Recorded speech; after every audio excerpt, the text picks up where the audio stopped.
तीन भुवन में सार वीतराग विज्ञानता शिव स्वरूप शिवकार नमः त्रियोग समारिके।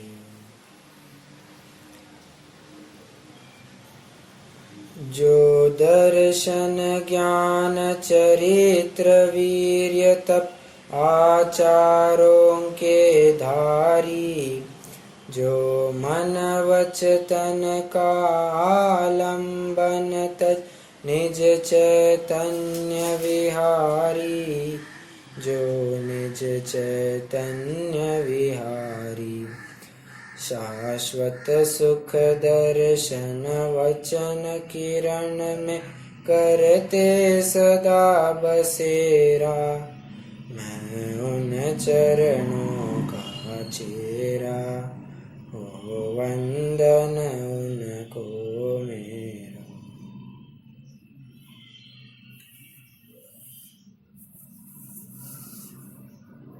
वास्तव में यदि विचारेंगे तो सच्चे धर्मात्मा या धर्मी ऐसी संज्ञा ये मुनियों पर ही लागू होगी। 10 धर्मों के सच्चे अर्थ में पालन करने वाले, या यूं कहिए रत्नत्र रूपी धर्म का यथार्थ पालन करने वाले, और क्षमा आदि भावों का या जीवों की रक्षा करने का धर्म यथायोग्य नहीं, उत्कृष्ट जो स्थान है, और वस्तु के स्वरूप के जानने का जो धर्म है, ये सभी अपेक्षाओं से विचारेंगे तो उत्कृष्ट धर्मात्मा अगर छद्मस्तों में देखेंगे तो अवश्य ही मुनि अवस्था हमें प्राप्त होगी। बात बात पर प्रभावित होने वाला उच्छृंखल प्रवृत्ति का ये गृहस्थ, ये श्रावक सही मायने में धर्मात्मा नहीं कहलाया जा सकता है। बराबर है। तो मुनि का धर्म, ये सच्चे धर्मात्मा कैसे होते हैं? तो अंतरंग विशुद्धि रूप इनके 3 कषाय चौकड़ियों का अभाव हुआ है और उससे उनकी आत्मिक शुद्धता प्रकट हुई है। तथा जो संज्वलन कषाय अभी विद्यमान है, 9 कषाय अभी विद्यमान है, उनके उदय को लेकर जो शुभ भाव प्रवर्तता है, उसको लेकर हमें 28 मूल गुण रूप मुनिराजों की चर्या, आचरण, सभी एक्टिविटीज दिखती है। उन्हीं एक्टिविटीज की चर्चा की श्रृंखला में हम लगभग 28 मूल गुणों में से 27 मूल गुण कवर कर चुके हैं। नग्नता के बारे में आज थोड़ी सी चर्चा करनी है जो पिछली कक्षा में नहीं हो पाई थी, और फिर आज हम एषणा समिति की भी चर्चा शुरू कर देंगे। ठीक है, तो पहले एक बार छोटा सा रिकैप कर देते हैं कि पिछली कक्षा में हमने नग्नता के बारे में मुख्य बिंदु क्या देखे थे।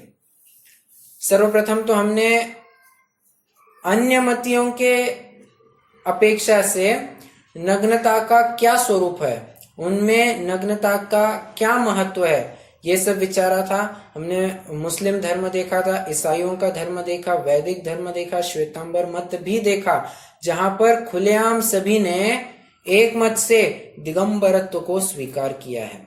भले ही आज उनमें वो बात लुप्त है, वे मानते नहीं है, परंतु उनके ग्रंथों में स्पष्ट रूप से बात आती है कि उन्होंने नग्नता को, दिगंबरत्व को खूब सराहा है।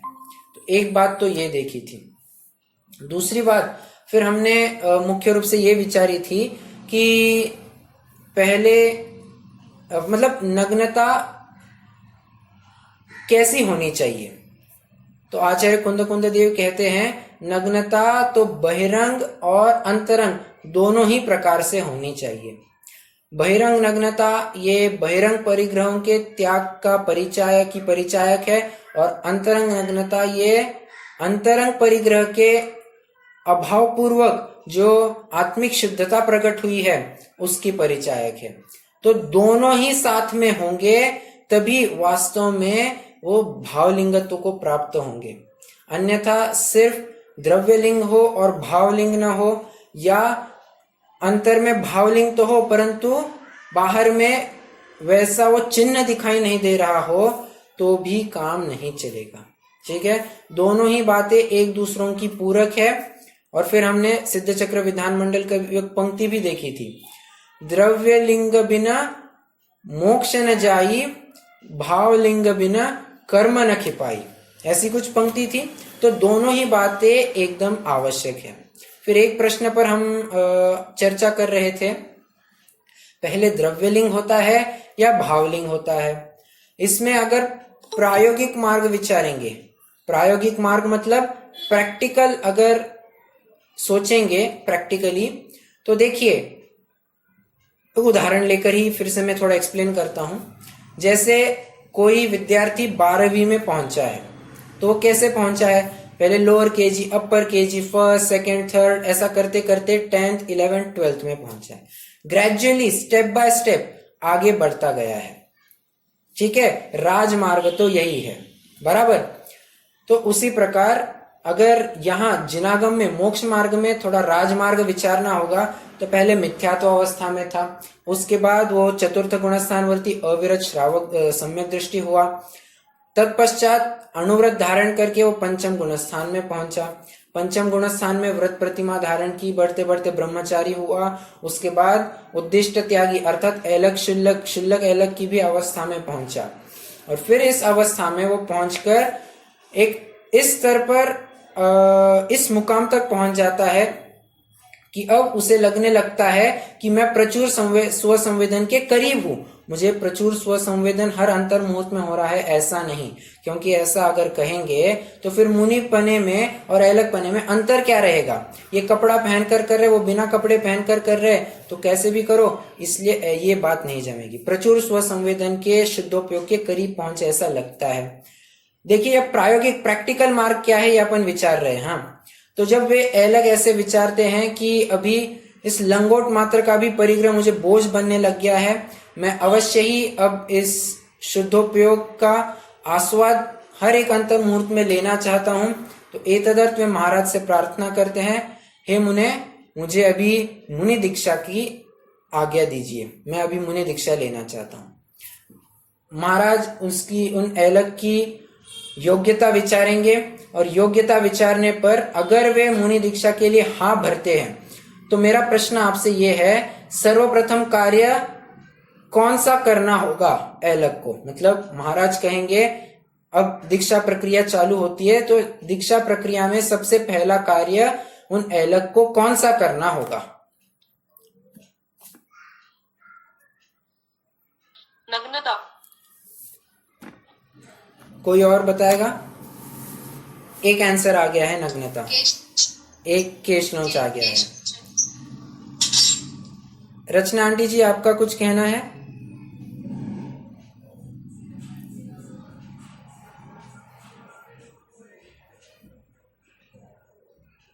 शायद ठीक है। देखिए तो सबसे पहले होता है केश लॉन्च, परम की मम्मी ने बराबर बताया, सबसे पहले केश लॉन्च होता है। नग्नता फटाफट कोई भी कपड़े उतार देता है, परंतु केश लॉन्च करने में बड़ी दम लगती है। एक बाल भी उखाड़ते वक्त अगर आंखों में से आंसू आए तो वो मुनिपने की कसौटी ही फेल हो जाती है। ये सबसे पहली टेस्ट है, ये पहली टेस्ट में ही अगर नाकाम रहे तो मुनिराज उन्हें पुनः ऐलक अवस्था में ही रहने का, उसी अवस्था में अभ्यास करने का और रिकमेंडेशन देंगे। रिकमेंडेशन क्या, वैसा ही करने कहेंगे। फिर मान लीजिए केश लॉन्च की प्रक्रिया में उत्तीर्ण होते हैं और फिर उसके बाद उन्हें कपड़े उतारने कहे जाएंगे। उसके बाद आचार्य बराबर से दीक्षा विधि करेंगे और दीक्षा विधि संपन्न होने के पश्चात देखिए ये जितनी भी प्रक्रिया थी, कपड़े भी उतर गए हैं, दीक्षा विधि भी चल रही है, इस हालत में अभी वे 5वें गुण स्थान ही में है। ठीक है, इसके बाद वो दीक्षा विधि होने के बाद जब वे प्रथम दफे सामायिक में बैठेंगे, तब संभावना है कि वे शुद्धोपयोग को प्राप्त हो और 5वें गुण स्थान से सीधे 7वें गुण स्थान में पहुंच जाए। अब ये गुण स्थानों का कैसा क्रम होता है, ये अपन 2-3 महीने बाद गुण स्थान में पढ़ने वाले हैं। बहुत ही रोचक विषय है, तो उस समय में भी हम इस बात को जरूर एक बार विचारेंगे।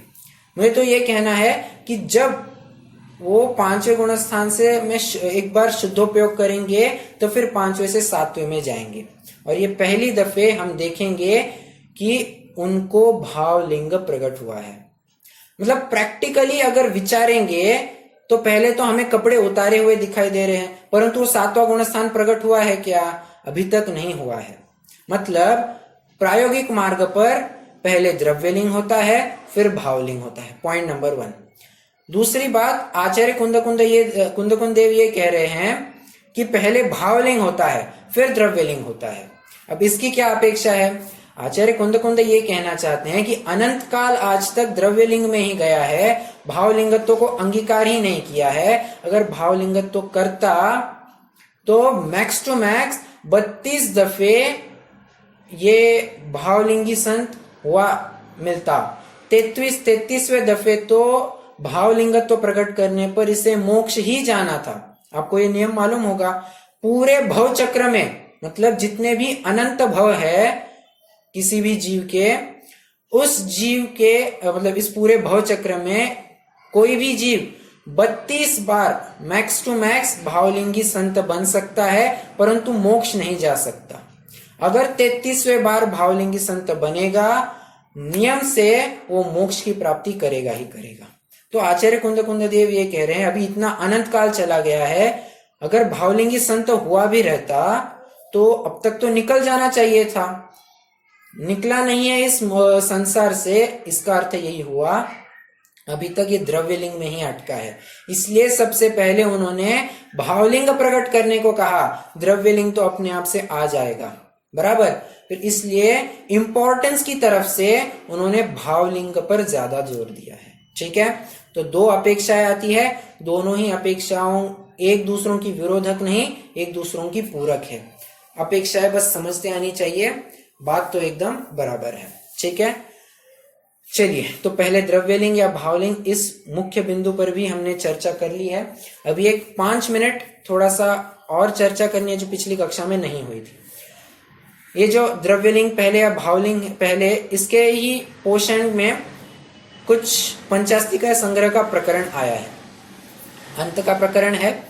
वहां पर 6 कालों की चर्चा आई है। 6 काल मतलब अब ये नहीं कि सुखमा काल, सुखमा दुखमा काल, वे 6 काल नहीं। एक मनुष्य जीवन में 6 काल कैसे देखे जा सकते हैं उसी के बारे में बात आई है। तो मैं थोड़ा सा अभी यहां से पढ़ता हूं, देखिए। पहला है दीक्षा काल, दूसरा है शिक्षा काल, तीसरा गणपोषण काल, चौथा आत्म संस्कार काल, 5वां संलेखना काल और 6ठा है उत्तमार्थ काल। ठीक है, अब देखिए दीक्षा काल में क्या कह रहे हैं, पहले दीक्षा लो और उसके बाद शिक्षा अर्जन करो। पहले दीक्षा फिर शिक्षा, नो दीक्षा नो शिक्षा। देखिए थोड़ा पहले जमाने में हमें जाकर टटोलना होगा कि पहले के जमाने में व्यवस्था क्या थी। आज जो हम ये सारा कंप्यूटराइज देखते हैं, हमें धड़ाधड़ सॉफ्ट कॉपी मिल जाती है, लगे तो हार्ड कॉपी भी मिल जाती है, ग्रंथों को इजीली एक्सेस कर पाते हैं। परंतु पुराने जमाने में इतनी लिखा पढ़ी नहीं हुआ करती थी। यूं कहे तो सब कुछ मौखिक चलता था, बस आचार्य कहते थे, मुनिगण श्रावकगण उसको ग्रहण कर लेते थे। ये सब माउथ टू माउथ, ये ओरली ये प्रथा चलती आई है, बराबर। तो ओरली प्रथा चलती थी, तो अब किसी गुरु से पढ़ना है तो कहाँ से पढ़ेंगे, तो मुनि के पास ही जाना पड़ेगा। और मुनि के पास जाने के लिए कोई बस ऐसा थोड़ी ना जा सकते हैं कि आचार्य महाराज हमें पढ़ा दीजिए और फिर हमारा काम बन जाएगा। क्यों, मुनिराज तो सतत विहार करते रहते हैं। छोटे गांव के बाहर एक दिन मैक्स टू मैक्स रह सकते हैं, एक टाउन के बाहर या मध्यम गांव के बाहर मैक्स टू मैक्स 3 दिन रह सकते हैं, और एक शहर के बाहर का जो जंगल है वहां पर मैक्स टू मैक्स 5 दिन रह सकते हैं। तो इतने कम अवधि में इतना बड़ा साहित्य अगर समझना है तो कैसे बनेगा, तो मुनि के साथ ही रहना पड़ेगा। और मुनि के साथ रहने के लिए मुनि जैसा ही बनना पड़ेगा, इनफैक्ट ये मुनि ही बनना पड़ेगा। क्या हुआ, पहले मुनि दीक्षा हुई और फिर उसके बाद मुनि हमें शिक्षा देंगे। 6 द्रव्य क्या, 7 तत्व क्या, जीव क्या, पुद्गल क्या, ये सब बताना चालू करेंगे। मतलब पहले द्रव्यलिंग, उसके बाद भावलिंग। ओके। तो और फिर गण पोषण काल है कि शिक्षा काल में तो सीख लिया, गण पोषण काल में फिर सिखाने लग गए। फिर आत्म संस्कार काल, मतलब जो कुछ भी हमने सीखा है वो प्रैक्टिकली हम अपने जीवन में उतार कर देखे, उसका विशेष रूप से भाव भाषण करना, ये आत्म संस्कार काल में आएगा। फिर संलेखना हो गया। उत्तमार्थ मतलब जो समाधि मरण का काल है वो उत्तमार्थ काल में आ जाता है। इसमें से निष्कर्ष क्या है कि हठाग्रह नहीं होना चाहिए। कई बार आपको सुनने मिलेगा कि कुछ भी हो, भावलिंग पहले ही होता है, भावलिंग पहले ही होता है, द्रव्यलिंग तो बाद में देखा जाएगा, निपटते आएगा, कपड़े हो ना हो अपन तो भाव शुद्ध करें। अरे ऐसी कैसी बात है। वो श्वेतांबर मत वाले भी तो बराबरी से फिर इसी का पोषण कर रहे हैं। हमारे भी भाव शुद्ध है, कपड़े हो ना हो हम क्या करें, बराबर। तो इस छल का कोई ग्रहण ना करे, इसलिए फिर बाहर में भी वो चिन्ह दिखाई देना चाहिए, इसलिए द्रव्यलिंग भी होना चाहिए। परंतु सिर्फ कोरे द्रव्यलिंग से काम तो होने वाला है नहीं, इसलिए भावलिंग भी होना चाहिए। ठीक है। तो मैं एक दूसरों के पूरक कैसे हैं, मैं इसी की सिद्धि करने की कोशिश कर रहा हूं। इसलिए आप कहीं भी सुनने मिले कि पहले तो द्रव्यलिंग ही होता है, उसी के बाद पहले दीक्षा ली जाती है, उसी के बाद जो कुछ होना है सब किया जाता है, तो ये समझना कि ये भी एक अपेक्षा है। उसमें जो मैंने अभी पंचास्तिकाय संग्रह की जो बात रखी वो एक बात हो सकती है, तो ये और पहले जो प्रायोगिक मार्ग बताया वो भी हो सकता है। ठीक है। तो इन सब बातों का विचार करके सापेक्ष अर्थ ही समझना चाहिए। निरपेक्ष अगर अर्थ विचारेंगे तो शायद हम जिनवानी के स्याद्वाद को समझने में कहीं चूक जाएंगे, अर्थ का अनर्थ होने में देर नहीं लगेगी। ठीक है। चलिए, ये नग्नता का जो भी थोड़ा बचा प्रकरण था वो मैंने पूर्ण किया है। अभी हमें जो अंतिम मूल गुण बचा है, कौन सा बचा है, कोई बताएगा? एषणा समिति। एषणा समिति। तो एषणा समिति की आज हमें चर्चा करनी है। काफी विस्तार का प्रकरण है, हो सकता है हमें इसमें 5 कक्षाएं भी लग जाए, क्योंकि काफी विस्तार का प्रकरण है। भूमिका जमाने में ही शायद आज की पूरी कक्षा हो जाएगी। और फिर 46 दोष है, 32 अंतरायों की चर्चा है, ये बड़ी विस्तार से चर्चा होने वाली है, इसलिए कम से कम 3-4 लेक्चर्स तो लगेंगे ही। ठीक है। तो धैर्य से सुनिएगा, अपन अभी प्रकरण में प्रवेश कर जाते हैं। एक बार वो छंद पढ़ेंगे और फिर बात बढ़ाएंगे। 46 दोष बिना सुकुल श्रावक तने घर अशन को, ले तप बढ़ावन हेतु नहीं तन पोषते तजि रसन को। ये 2 पंक्तियां है, ये हालांकि पहले के छंद की है, परंतु हमने इस प्रकरण को अंत में उठाया, इसलिए अभी वो पढ़ रहे हैं।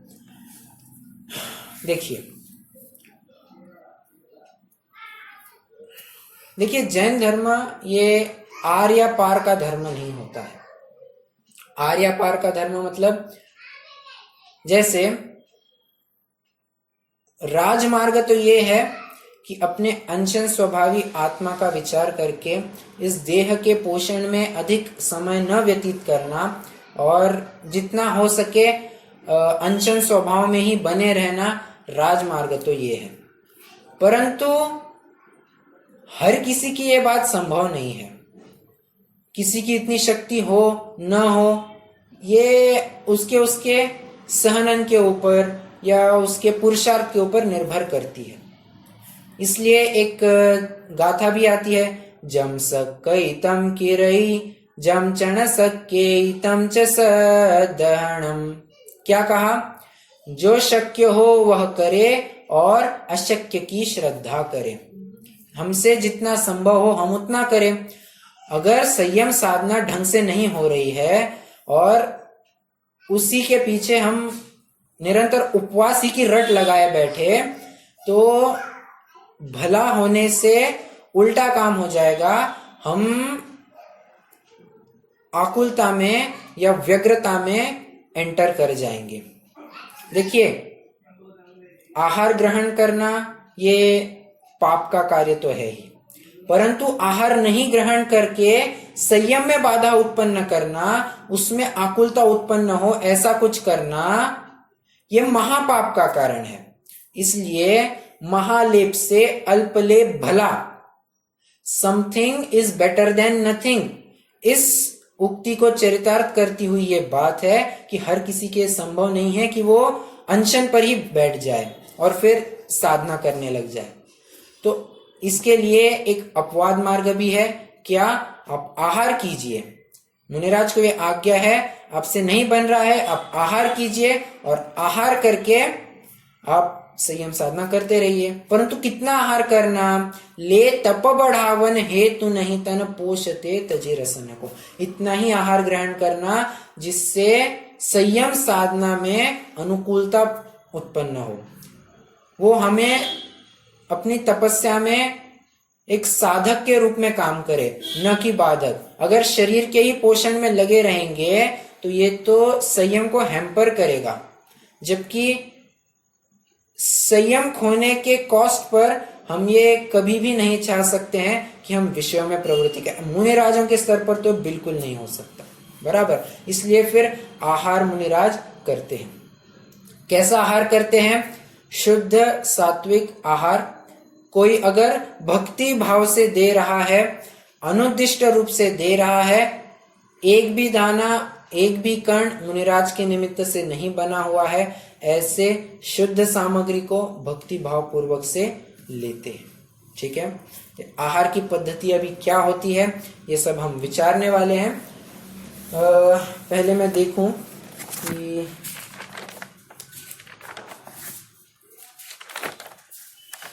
हाँ, अभी एक बात है, मुनिराज आहार किस प्रकार से करते हैं। ये तो बात देख ली कि मुनिराज शुद्ध सात्विक आहार ही ग्रहण करते हैं। भक्ष अभक्ष नहीं कह रहा हूं, सरस नीरस का बिना विचार किए वे जैसे जिस प्रकार से भोजन मिले उसको ग्रहण कर लेते हैं। भक्ष ही में सरस मिले नीरस मिले उसका विचार नहीं करते। तो इस भोजन करने के 5 विशेषण क्या दिए जा सकते हैं? तो मुनिराज की भोजन प्रक्रिया को 5 विशेषण दिए जा सकते हैं। आपको याद होगा मैंने शायद मुनि के ही स्वरूप में 3 विशेषण गिनाए थे। मैं तब 5 नहीं गिना पाया था, परंतु आज वो प्रकरण आ गया है, अब मैं 5 ही विशेषण गिना कर दिखाता हूँ। आप पहले चाहे तो नाम नोट कीजिए और फिर हम उनका एक एक करके डिस्क्रिप्शन देखेंगे। पहला है गोचरी, दूसरा है भ्रामरी, तीसरा है गर्तपूरण, चौथा अग्निशमन और 5वां है अक्षमृक्षण। फिर से रिपीट करता हूं, गोचरी, भ्रामरी, अक्षमृक्षण, गर्तपूरण, अग्निशमन। ठीक है, ये 5 हो गए। अभी एक एक करके देखते हैं। गोचरी, गोचरी वैसे ये श्वेतांबरों में बड़ा क्या सबसे प्रचलित ये शब्द है। गोचरी, गोचरी मतलब महाराज गोचरी के लिए निकले हैं, आहार के लिए निकले हैं, ऐसी बात उनमें होती है। और गोचरी मतलब मूलतः आहार के स्तर पर बात कही जा रही है। गो मतलब होती है गाय, चरी मतलब चरण करना, ग्रहण करना, आहार लेना। ठीक है, गो मतलब होता है गाय और चरी मतलब चरण करना, आहार लेना। ओके, अब गाय कैसे आहार लेती है? पहली बात, वो ये विचार नहीं करती है कि दातार कौन है, भोजन सामग्री क्या है, वो तो सिर्फ उपयुक्त सामग्री है क्या उतना देखकर फटाफट ग्रहण कर लेती है। आपने ये बहुत नोटिस भी किया होगा, वो गाय कभी आंख उठाकर नहीं देखती है कि कौन दे रहा है, बस भक्ति भाव से मिल गया ले लिया। उसी प्रकार मुनिराज भी होते हैं, वे ये विचार नहीं करते हैं मैं अमीरों के घर में हूं या अमीरों के महल में हूं या गरीबों के किसी झोपड़े में हूं। वे तो बस इतनी ही क्राइटेरिया रखते हैं, शुद्ध सात्विक आहार है और भक्ति भाव से मुझे दिया जा रहा है। ये 2 क्राइटेरिया फुलफिल हो गए, मुनिराज फिर दातार की तरफ बिल्कुल नहीं देखते हैं। ठीक है, कोई एकदम ही श्रेष्ठी जीव है, कोई एकदम ही सामान्य जीव है, ऐसा कुछ नहीं होता है। ठीक है, एक बात।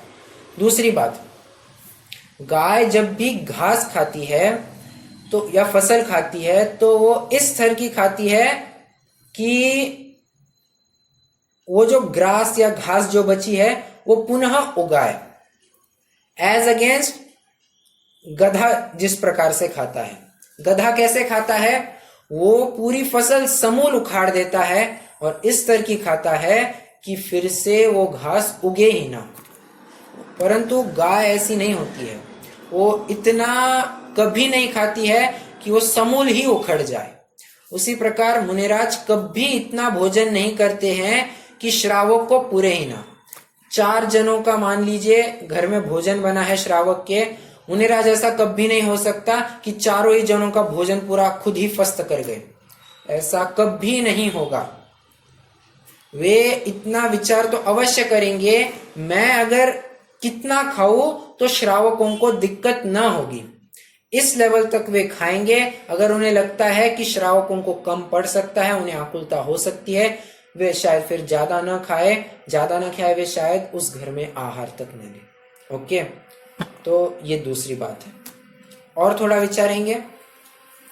देखिए, गाय को आहार देने पर वो कभी भी उन्मत्त नहीं होती है।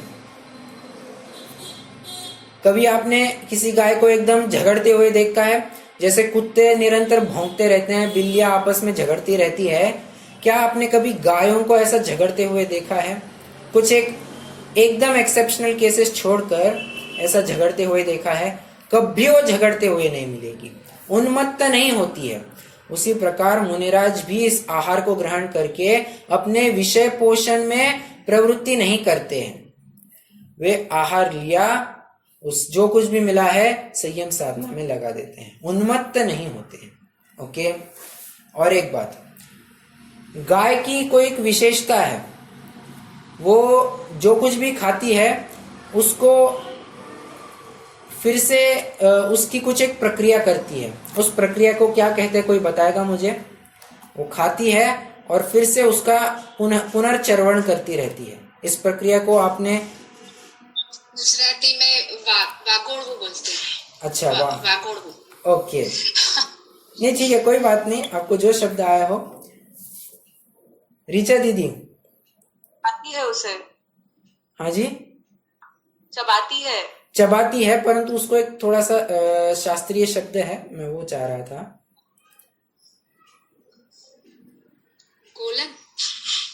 घोलन तो नहीं कहेंगे।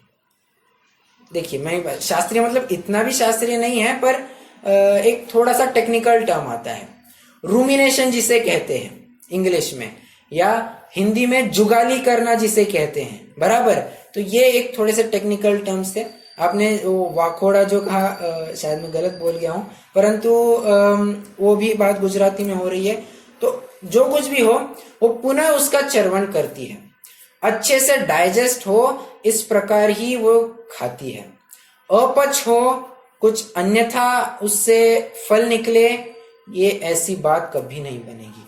उसी प्रकार मुनिराज भी जो आहार लिया है उससे जो भी शरीर में शक्ति आई है उस सारी शक्ति को ज्ञान ध्यान में लगा देते हैं, अपनी संयम साधना में लगा देते हैं, अन्यत्र उस शक्ति को बिल्कुल नहीं भ्रमाते हैं।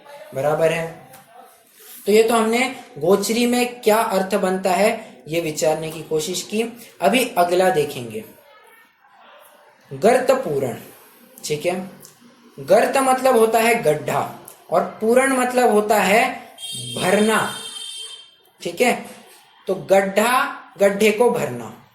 मेरा प्रश्न है, कोई रास्ते पर गड्ढा है, पॉटहोल है, उसको कैसे भरेंगे? कोई सोना जवाहरात मानिक मोती क्या डालेंगे? कुछ एकदम हाई क्वालिटी स्टील डालेंगे, पत्थर मतलब ये अपने क्या टाइल्स वगैरह डालेंगे, शाहबादी, कुछ ऐसा करेंगे? या क्या कहेंगे, अरे जैसे तैसे मिटा दो? क्या अपना मंतव्य क्या रहेगा? अवश्य ही हम ये कहेंगे, जैसे तैसे मिटा दो। ये विचार मत करो कि हम उसमें क्या भर रहे हैं, भरने मात्र का प्रयोजन है। उसी प्रकार मुनिराज ये पेट रूपी गड्ढे को जैसे तैसे भरने का प्रयत्न करते हैं। सरस निरस का विचार न करते हुए वे अपने आहार को ग्रहण करते हैं, बल्कि अगर हम एकदम मूल्यवान सामग्री से उस गड्ढे को भरना चाहेंगे तो हो सकता है वो गड्ढा हमें थोड़े ही समय में पूरा खाली फिर से दिखाई दे। कैसे? अरे चोर लुटेरे आते जाते रहते हैं, ऐसी मूल्यवान सामग्री ऐसी भर के रखेंगे, खुली रखेंगे, कोई भी आकर उठा कर ले जाएगा। परंतु कुछ भी एकदम कूड़े करकट से भर दी है, एकदम अकार्यकारी वस्तु से भरी है, उसको कोई उठाकर ले जाने वाला है क्या? नहीं ले जाने वाला। उसी प्रकार मुनिराज ऐसा ही भोजन करते हैं ताकि उन्हें कोई दिक्कत ना हो। अगर वे एकदम हलवा, रबड़ी, पूड़ी ऐसा गरिष्ठ भोजन करेंगे तो कर्म चोर आवत लुटे, ये कर्म रूपी चोर आएंगे, प्रमाद रूपी चोर आएंगे और मेरे संयम रूपी रत्नों को, संयम रूपी निधि को चुरा ले जाएंगे। इसका उन्हें भय है, इसलिए वे जैसे तैसे जिस प्रकार से शुद्ध भोजन में नीरस सरस का विचार न करते हुए आहार लेते हैं। अभी इसी के तर्ज पर अग्निशमन का भी कंसेप्ट आता है। आग लगी है, आग बुझाने के लिए कौन सा पानी चाहिए? यमुना का पानी चलेगा, गंगा का पानी चलेगा, या बंगाल की खाड़ी का लाना है, या बहुत अच्छा कहे तो वो जो पानी भी कोई भी पानी चलेगा, राइट, कोई भी पानी चलेगा, नाले का अरे जैसे तैसे मिटाओ। बस यही बात यहाँ पर भी लागू होती है। मुनिराज फिर विचार ही नहीं करते हैं क्या भोजन करना है, कैसे भोजन करना है, क्या मेनू में होना चाहिए, ऐसा होगा, ऐसे ये पकवान बनेंगे तो मैं ये पकवान ही खाऊंगा, ऐसा कुछ भी नहीं है। ऐसा हठाग्रह नहीं रखते हैं। ठीक है, अग्निशमन भी हो गया। अगला भ्रामरी। भ्रामरी मतलब एक भौरे की उपमा दी गई है। भौरे की क्या विशेषताएं होती है? देखिए, वो जब भी वो फूल के पराग में से वो फूल में से वो पराग निकालता है, वो नेक्टर निकालता है, तब अपने शरीर का भार है वो कभी भी फूल पर नहीं लाता है। आपने थोड़ा नोटिस किया होगा, एकदम ऊपर ही ऊपर वो ऐसा थोड़ा फ्लोट करते रहता है, अपना भार कभी भी उस फूल पर नहीं डालता। जबकि बात ऐसी है, अगर वो फूल पर बैठ भी जाए, अपना पूरा भार उस पर भी ला दे, तो फूल को कोई दिक्कत नहीं होने वाली, ऐसा एकदम से मुरझा नहीं जाने वाला है, ऐसी कोई नहीं है। फूल, अरे फूल इतना बड़ा है, वो भौरा इतना सा है, फिर भी मुनिरा वो भौरा नहीं चाहता है कि फूल को जरा सी भी तकलीफ हो। उसी प्रकार ये मुनिराज का भार श्रावक गण आराम से झेल सकते हैं। भार क्या कहे, परंतु एकदम सहर्ष रूप से उनका पालन पोषण हो सकता है। परंतु मुनिराज ये नहीं चाहते हैं कि अपने निमित्त से उनको कोई तकलीफ हो, अपने निमित्त से कोई आराम आदि कार्य हो, इसलिए वे श्रावकों पर कभी ऐसा भार नहीं लाते हैं, तुम ये करो, तुम वो करो, मुझे मेरे लिए आहार के लिए ये बनाओ, ऐसा कभी नहीं होता है। ठीक है, भौरे की एक ये विशेषता। दूसरी ये विशेषता है कि जब भी वो पराग में से पराग निकालता है या वो नेक्टर निकालता है, वो पराग में से वो रस निकालता है, तो क्या करता है, उसका अपने हनी कोम में जाकर उसको स्टोर कर देता है।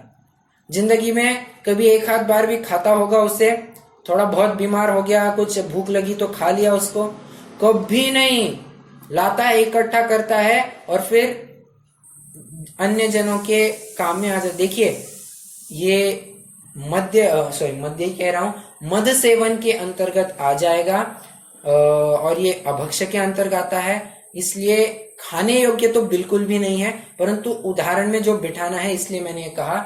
ये तो दूसरों के काम में आ जाता है, कभी भी वो स्वयं के लिए उसका प्रयोग नहीं करता। उसी प्रकार मुनिराज भी जो आहार ग्रहण करते हैं उसका स्वयं के विषय पोषण के लिए कभी प्रयोग नहीं करते, निष्प्रह रूप से ज्ञान ध्यान में प्रवृत्ति करते हैं, उपदेश आदि कार्यों के द्वारा पुनः इस समाज का ही कल्याण करते रहते हैं। बराबर। और एक अंतिम बचा है, कौन सा? अक्षम वृक्षण।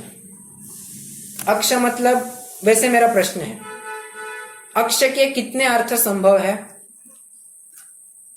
चलिए, वैसे पहला प्रश्न, अक्ष ये शब्द हमने कहाँ देखा है और उसके हमने उस समय में क्या क्या अर्थ देखे थे? दो प्रश्न है फिर से। अक्ष ये शब्द हमने कहाँ देखा है, उसके क्या क्या अर्थ देखे हैं?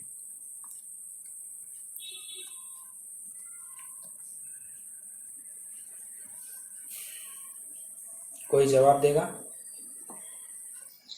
याद नहीं है। चलिए हिंट देता हूं, चौथी ढाल में देखा था।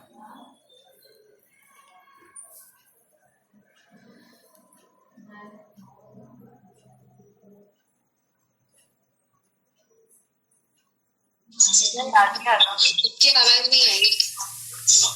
मति श्रुत दोय परोक्ष अक्षमन तय उपजाई। याद आया क्या? मति ज्ञान कैसे उत्पन्न होता है? अक्षमन तय उपजाई। ज्ञान मन तथा इंद्रिय के निमित्त से जो प्रवर्तता है उसे मति ज्ञान कहते हैं। ये लौकिक परिभाषा देखी थी। तो अक्ष के हमने उस समय में कई सारे अर्थ देखे थे और बराबर से कौन सा अर्थ लेंगे तो कौन सी अपेक्षा घटित होगी, ये हमने बराबर से देखा था। अक्ष के अर्थ, चलिए अब अक्ष के अर्थ भी आपको शायद नहीं याद आ रहे होंगे, मैं ही बता देता हूँ।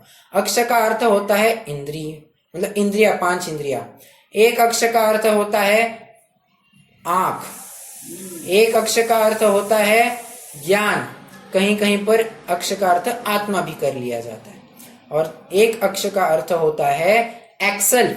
ये जो गाड़ियों में एक्सल लगे रहते हैं ना, वो एक्सल, तो उसे भी अक्ष कहते हैं। तो यहाँ वाला वो चौथा वाला अक्ष लेना है, वो एक्सल का अर्थ लेना है। अक्ष और मूर्छण मतलब ऑयलिंग करना, थोड़ा ग्रीसिंग करना।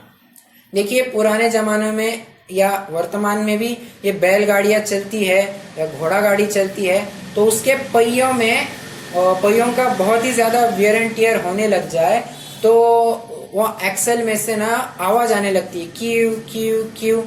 तो आवाज को मिटाने के लिए थोड़ा सा 4, 5, 6 बूंद तेल डाल दिया, वो ऑयलिंग हो गई, ग्रीसिंग हो गई, खत्म काम। वो अभी 2-3 महीना आवाज करना बंद कर देगा। उसी प्रकार ये पेट में जो कौवे थे वो अभी काव काव करने लग गए हैं। अभी इनको थोड़ा सा शांत करना होगा, इसलिए थोड़ा सा इनको कुछ दे दिया और अपना काम चलाने लग गए। ठीक है, तो कोई मुझे रिपीट करके बताएगा? मुझे सिर्फ नाम चाहिए कि मुनिराज के आहार के लिए हमने कौन से 5 विशेषण देखे हैं।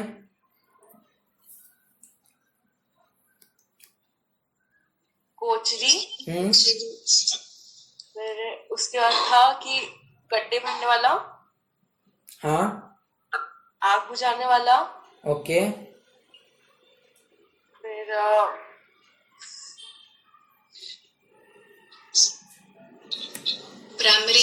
भ्रामरी और ये लास्ट वो जो एक्सेल वाला अक्षम वृक्षण। बराबर। तो 5 नाम है, गोचरी, अक्षम वृक्षण, भ्रामरी, गर्तपूरण और अग्निशमन। ठीक है, तो 5 प्रकार से मुनिराजों का आहार होता है।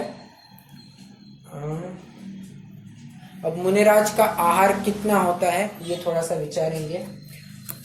मुनिराज आहार लेते हैं, वैसे आपको थोड़ा रफ आइडिया है क्या मुनिराज कितना आहार लेते हैं? आपने कहीं सुन रखा है? हाँ दीदी, 33 ग्रास,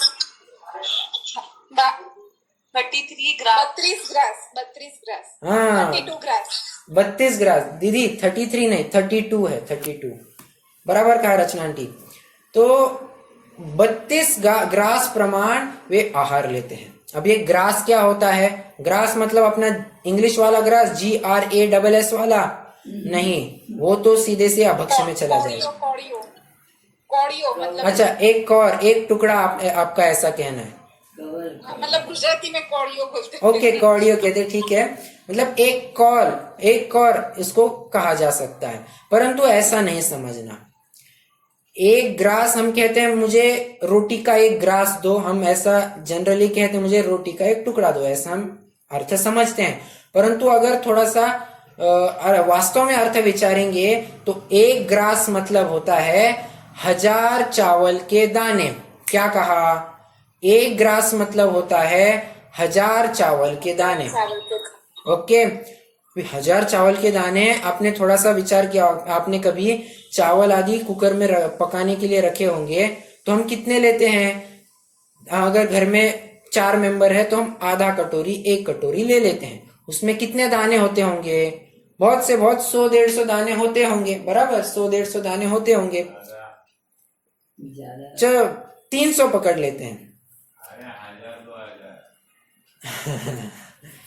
तो पर चावल तो बहुत हो जाते हैं, मतलब हमें दिखने में दाने बहुत कम लगते हैं परंतु पकने के बाद चावल बहुत सारे हो जाते हैं। तो ये एक ग्रास में 1000 चावल के दाने में अगर इतना सारा खाना बन सकता है तो 32 ग्रास में कितना आहार बन सकता है? विचार करना। और मुनिराज इतना 32 ग्रास प्रमाण आहार कर सकते हैं। अभी कौन कर सकता है? ये तो हमने देखा था कि कोई चक्रवर्ती का जीव हो, कोई भस्मक व्याधि के उन्मुख का जीव हो, या कोई वृद्ध जीव हो, या वृद्ध जीव की तो बात नहीं खैर कह सकते, परंतु ये 2 केसेस में तो अवश्य ही कहेंगे कि हाँ, इनके विशेष पचाने की भी ताकत होती है, इसलिए इतना आहार करते होंगे। ओके, अभी एक बात और जानने लायक है। आर्यिकाओं को 28 ग्रास प्रमाण आहार बताया गया है। अब देखिए, आर्यिकाओं को भी 28 ग्रास प्रमाण कहना ये बहुत बड़ी बात है। 28 ग्रास प्रमाण ये आहार बहुत हो जाता है, हम सामान्य व्यक्ति तो शायद ही उसे कर पाए। तो वैसे इतना आहार कौन करता होगा फिर? यही जो महापुरुष के अगल बगल में जो महिलाएं होती है वे ही आर्यिका दीक्षा लेने के पश्चात इतना आहार करती होंगी। ठीक है, जैसे चक्रवर्ती की माता है और जो कोई भी हो। ठीक है, चलिए, कितनी देर तक आहार करते हैं ये तो हम चर्चा कर चुके हैं कि 1 मुहूर्त, 2 मुहूर्त और अधिक से अधिक 3 मुहूर्त के लिए वे आहार ले सकते हैं। ठीक है, अब मुनिराज के आहार की प्रक्रिया कैसे चालू होती है ये थोड़ा सा देखेंगे।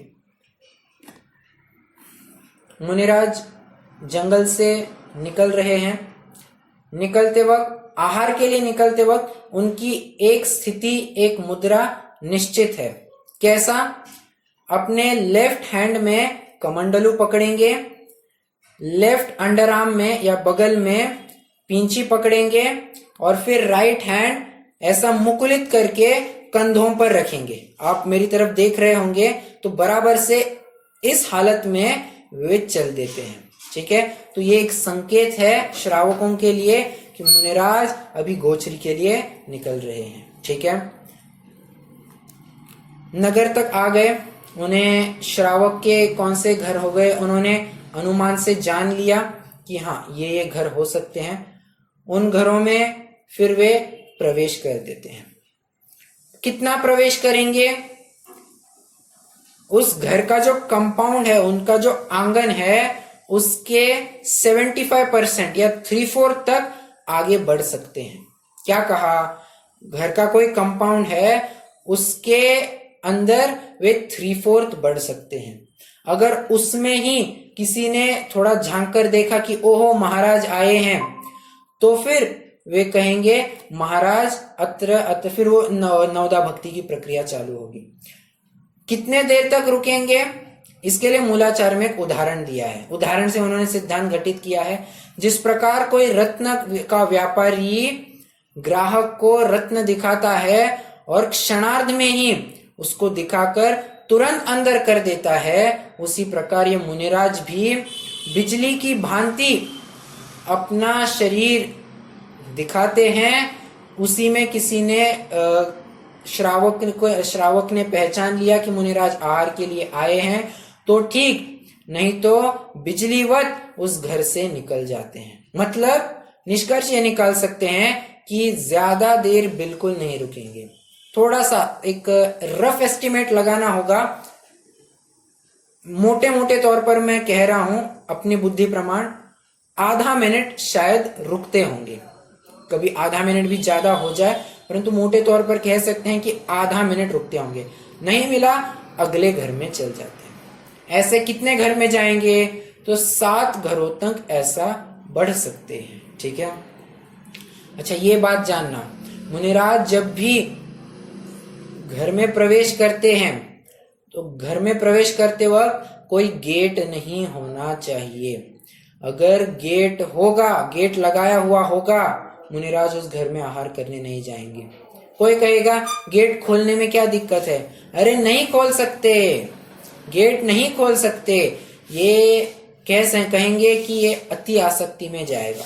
तथा गेट खोलने में वो बराबर से यत्नाचार प्रवृत्ति हुई थी या नहीं हुई थी, और फिर पींछी चलाना, ये सब करना, ये कहाँ बात है? इसलिए ये बात, पर गेट खुला हुआ ही हो तो चलता। हाँ, गेट खुला हो, कोई रोकने वाला, कोई सिक्योरिटी गार्ड कोई रोके ना, कुत्ते आदि भौंके ना उनको अंदर आने से, तो फिर वे अंदर प्रवेश कर सकते हैं। ठीक है। गेट नहीं होना चाहिए, मतलब गेट लगाया हुआ नहीं होना चाहिए, इतनी बात है। ठीक है। खुला होना चाहिए सब कुछ। ओके, मतलब कहने की बात इतनी है कि कहीं रुकावट नहीं आनी चाहिए, कोई रोके, को किसी प्रकार से उन्हें बाधा उत्पन्न हो, कोई घर के सामने कुत्ता ही बैठा हुआ हो तो फिर वे उस घर में प्रवेश नहीं करे। कोई गरीब व्यक्ति उस घर के सामने कुछ भिक्षा मांग रहा हो तो वे उस घर में आहार नहीं लेंगे। वे ये समझते हैं कि अगर इस घर में मैं प्रवेश करता हूं तो शायद इसके भाग की रोटी चली जाएगी, और मैं अपने निमित्त से ऐसा होने नहीं देना चाहता, इसलिए फिर उस घर में वे आहार नहीं लेते। ठीक है। अभी एक बात है, हाँ, मेन बात, मुनिराज आहार करने के लिए कौन सी बेला में निकल सकते हैं? पहले तो ये समझिए, दिन की 2 बेलाएं होती हैं, एक बेला सुबह की, एक बेला शाम की। मतलब यूं समझिए, 2 टाइम हम भोजन करते हैं ना, तो जो सुबह का भोजन होता है उसे प्रथम बेला कह सकते हैं, और जो शाम का भोजन होता है सूर्यास्त के पहले का, वो दूसरी बेला कही जा सकती है। ओके। अब मुनिराज आहार करने प्रथम बेला में निकले, उन्हें यथाविधि आहार मिला, तो वे दूसरी बेला में आहार करने बिल्कुल नहीं जाएंगे। ओके। क्यों? दूसरी बार आहार करने क्यों नहीं जाएंगे? कोई कारण विशेष? एक बार एक ही बार आहार। राइट, सभी ने एक मुख से उत्तर दे दिया। उनके एक भुक्ति नाम का मूल गुण पलता है, मतलब वे एक ही बार भोजन करते हैं। अगर सुबह की बेला में निकल गए हैं, उनको यथाविधि आहार मिल गया है, शाम को क्यों जाएंगे? नहीं जाएंगे। ओके। मान लीजिए अगर उन्हें सुबह की बेला में आहार नहीं मिले, ठीक है, तो शाम की बेला में निकल सकते हैं क्या? हाँ, अवश्य निकल सकते हैं, परंतु उस शाम की बेला में वे सिर्फ और सिर्फ औषधि लेने के लिए निकल सकते हैं। Again point to be noted, शाम की बेला में अगर वे आहार के लिए निकलते हैं, उस समय में आहार मतलब समझना सिर्फ और सिर्फ औषधि के लिए निकलेंगे, अन्य किसी भी प्रयोजन से नहीं निकलेंगे। देखिए, आहार के बिना तो शायद जी सकता है, परंतु वो यथायोग्य दवा नहीं मिलेगी तो शायद काम नहीं बनेगा, शरीर में विकृति और बढ़ सकती है। बराबर है। इसलिए आहार से औषधि, आहार दान से औषधि दान, ये थोड़ा कठिन भी है, और आहार से औषधि ये थोड़ी महत्वपूर्ण भी है। बराबर। इसलिए शाम की बेला में निकलेंगे तो आहार के लिए, औषधि के लिए ही निकलेंगे। अगर सुबह की बेला में, वैसे अभी मतलब मैंने ऐसा देखा है कि 10:30 बजे जब वो निकलते हैं, मतलब 9:30-10 बजे आहार के लिए। हाँ। लेकिन कई बार ऐसा कहीं पे होता है कि प्रवचन होता है, उसके बाद मतलब कि उनका सामायिक काल होता है तो 1:30 बजे भी निकलते हैं, तो क्या वो सही है? नहीं, वो सही नहीं है, क्योंकि देखिए अपन प्रैक्टिकली विचारेंगे। श्रावक के काम कब हुए होंगे? श्रावक के काम, मान लीजिए मोटे तौर पर हमारे घर में रसोई 10 साढ़े 10 तक बन जाती है, तो मुनि महाराज अगर उस समय तक आ जाए तो हमारे पास सब तैयार ही है, तो तैयार सामग्री में से हम उनको दे देंगे। मान लीजिए मुनिराज अगर 1:30 बजे आते हैं, तो क्या स्थिति बनेगी? उतने समय तक श्रावक को भी आहार नहीं करना पड़ेगा। कोई गृहस्थ श्रावक हो, कोई श्राविका हो, कोई भी आहार नहीं कर सकता है। क्यों? क्योंकि किसी भी एक जन ने भी आहार ले लिया तो समझना चाहिए उस घर में मुनिराज का आहार नहीं हो सकता है। अब थोड़ा प्रैक्टिकली विचार कीजिए, क्या श्रावक इतनी देर रुकेगा? क्या क्यों रुकेगा? उसकी अपनी दैनिक चर्या है या नहीं है? उसे सामयिक करनी है या नहीं है? उसके छठ आवश्यक है या नहीं है? उसको स्वाध्याय भी करना है, उसका कुछ दैनिक व्यापार है, आदि कार्य है, गृहस्थी के कुछ कार्य है, वे सभी कार्य है या नहीं है? ठीक है, तो अगर मुनिराज के लिए इतना 1:30 बजे तक रुके रहेंगे तो ये समझना चाहिए किसी श्रावक ने आहार नहीं किया हुआ होना चाहिए। अगर किया है तो उनका आहार संभव नहीं है, इसलिए 1:30 बजे आहार हो ये युक्ति संगत नहीं है। ठीक है, ठीक है। ओके। नहीं ऐसे देखा है इसलिए। देखिए, आज बात ऐसी है कि ये मुनि अवस्था में बहुत ही ज्यादा विकृति आ गई है और सच्चा मुनिपना ढूंढते नहीं मिल पा रहा है। सच्चे मुनि कहाँ होंगे? होंगे कहीं दूर अगम्य क्षेत्र में होंगे, परंतु आज हम जहां भी नजर फेरते हैं ये थोड़ा सा शिथिलाचार का ही पोषण होता हुआ दिखाई दे रहा है। इसलिए अभी अपन ज्यादा इन बातों पर आंख मीचकर विश्वास नहीं कर सकते हैं। अभी क्यों आंख मीचकर विश्वास नहीं कर सकते हैं, इसकी कल हमको बहुत अच्छे से चर्चा करनी है। क्या अन्य मतियों ने तर्क कुतर्क प्रस्तुत किए हैं, इसकी अच्छे से चर्चा करनी है, अच्छे से परीक्षा करनी चाहिए या नहीं करनी चाहिए, इन सब बातों का ध्यान रखना चाहिए। और अगर ये बात तो है, मुनिराज इतने देर से अवश्य ही आहार करने नहीं निकल सकते हैं। ठीक है, इतनी बात तो फिक्स है। क्यों? पहली बेला तो निकल कर गई ना, अभी तो दूसरी बेला चालू होने आ रही है, और दूसरी बेला में तो सिर्फ औषधि की बात है। ठीक है, इसलिए ये तो संभव नहीं हो पाएगा। फिर देखा है वो तो अभी जैसा मैंने कहा वो तो बात नहीं जमेगी, वो थोड़ा आगम विरुद्ध ही कहा जाएगा। ठीक है, चलिए बस ये बात थी कि मैंने क्या कहा अभी, हाँ, कौन सी बेला में आहार के लिए निकल सकते हैं, तो ये बात हो गई है कि वे सुबह की बेला में ही निकलेंगे, शाम की बेला में निकलेंगे तो औषधि के लिए ही निकल सकते हैं। और एक छोटी सी एक्सेप्शनल केस है जहां पर मुनिराज शाम को औषधि के अलावा किसी एक अन्य प्रयोजन से भी आ सकते हैं। क्या आप बता सकते हैं? हमने चर्चा की है, क्या आप बता सकते हैं वो कौन सा प्रसंग है कि जब मुनिराज औषधि के अलावा भी शाम की बेला में आ सकते हैं श्रावक? भैया हमने देखा था कि जब मुनिराज को पानी की आवश्यकता होती कमंडल में शुद्ध जल के लिए, राइट, और नगर पास में तो राइट, बहुत बढ़िया, बहुत बढ़िया, अच्छी बात है, आपको याद है। देखिए,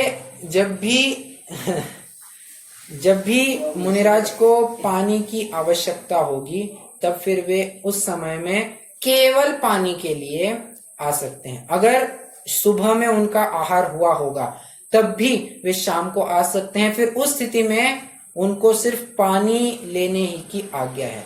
फिर उस समय में कोई प्रश्न है? हाँ, आपने बोला ना कि दूसरी बेला में औषधि लेने आ सकते हैं। हाँ, लेकिन अगर औषधि नहीं लेनी और पानी पीना हो तो क्या वो पी सकते हैं? पानी ये थोड़ा समझ कर बताना पड़ेगा, क्योंकि पानी के बारे में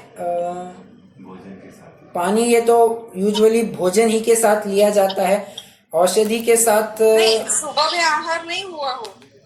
हाँ, जब सुबह में ऐसी स्थिति बनी कि आहार नहीं हुआ अच्छा। और जब औषधि के लिए मतलब निकल सकते हैं तो उस वक्त औषधि नहीं लेनी और पानी लेना हो तो क्या वो ले सकते हैं? अभी ये थोड़ा मुझे समझकर मैं कहूँगा आपको। हाँ, मैंने कोई बात नहीं, ये तो मुझे प्रश्न खड़ा हुआ था। राइट अच्छा प्रश्न है, मैं इसको आपको अवश्य ही समझकर कल बताऊंगा, ठीक है। चलिए और एक पूछना था हाँ। कि औषधि ली तो मुंह तो जूठा हो जाएगा, राइट। तो वो साफ करने के लिए भी तो थोड़ा पानी, तो उस समय थोड़ा पानी तो लेंगे, वो तो लेंगे, ठीक है। ये पूछना था हाँ कि जैसे मुनिराज तो घर मतलब यहाँ पे मतलब नगर में तो रहते नहीं है, राइट जंगल में रहते हैं। राइट। और अगर औषधि के लिए आएंगे तो श्रावक को क्या पता कि कौन सा औषधि चाहिए उन्हें, वो तो नोटिस करके वो अगर दान वो तो दे दे आहार में तो वो औषधि दान हो जाता है, और अगर उनके निमित्त से बनाएंगे तो वो तो उद्दिष्ट हो जाएगा। राइट राइट, बहुत अच्छा प्रश्न, बहुत अच्छा प्रश्न। देखिए इसके लिए औषधि दान के लिए भी बहुत सारी प्री कंडीशंस है। पहला तो श्रावक को उसी किस्म का कोई रोग हुआ होना चाहिए। मान लीजिए अपन थोड़ा सर्दी का थोड़ा सा एग्जाम्पल लेते हैं। श्रावक को भी सर्दी हुई होनी चाहिए, पहली कंडीशन। दूसरी कंडीशन, शाम को जब वो औषधि लेने बैठे, मतलब शाम को अगर वो कुछ ले रहा है तो उसने भी अपने लिए कोई काढ़ा, उकाली इत्यादि बनाकर रखी हुई होनी चाहिए। या कोई छोटी कुछ बात है तो वो बनाकर रखी हुई होनी चाहिए। आगे फिर मुनिराज जब आएंगे तो श्रावक ने भी वो पहचानना चाहिए। देखिए श्रावक को भी इतना ज्ञान होना चाहिए कि मुनिराज को किस प्रकार का रोग हुआ है।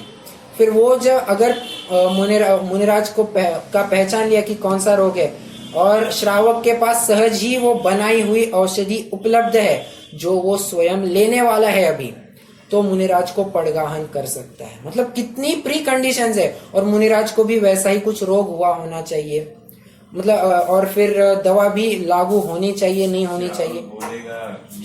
हाँ, श्रावक फिर वो बोलेगा भी कि ये इस रोग की, इस बीमारी के लिए ये दवाई है। तो इन सब बातों का विचार करके ही वो औषधि दान होगा, ठीक है। तो मैं समझता हूँ कि आपका जो प्रश्न है उसके लिए ये प्री कंडीशंस सेटिस्फाई होंगे तभी वो औषधि दान संभव है। इसलिए तो औषधि दान को इतना थोड़ा दुर्लभ बताया गया है, ठीक है। जी भैया। ओके, चलिए तो करेंगे चर्चा अगली कक्षा में। आज तो रुक जाएंगे। अगर कोई प्रश्न हो आप ग्रुप पर डाल दीजिए, नहीं तो कल पूछिएगा, ठीक है।